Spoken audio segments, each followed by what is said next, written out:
Goeiedag, ek groet jou in die kosbare naam van Jesus Christus. Paulus sê in Kolossense 3 vers 12, Beklee julle dan as uitverkorenes van God, heiliges en geliefdes, met innerlike ontferming, goedertierenheid, nederigheid, sagmoedigheid, lankmoedigheid.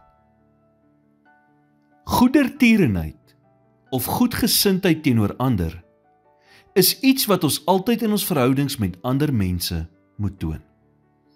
Die wêreld is 'n harde plek, gevul met onvriendelike en liefdelose mense. En as ons nie versigtig is nie, kan ons dieselfde begin optree. Om soos die wêreld rondom ons te word, is baie maklik as ons nie opsetlik daarna streef om God se weë te kies nie.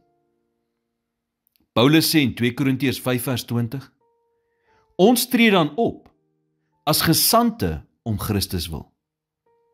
Met ander woorde, ons tree op as verteenwoordigers van Christus. En een van die maniere waarop ons 'n getuie vir Christus kan wees, is deur te kies om goedgesind teenoor mekaar te wees.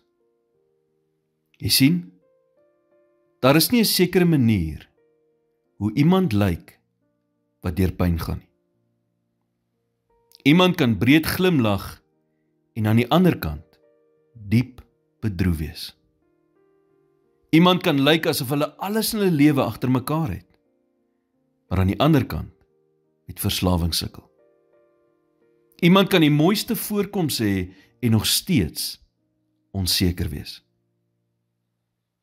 Iemand kan baie bereik het in hulle lewe en nog steeds gebroken voel.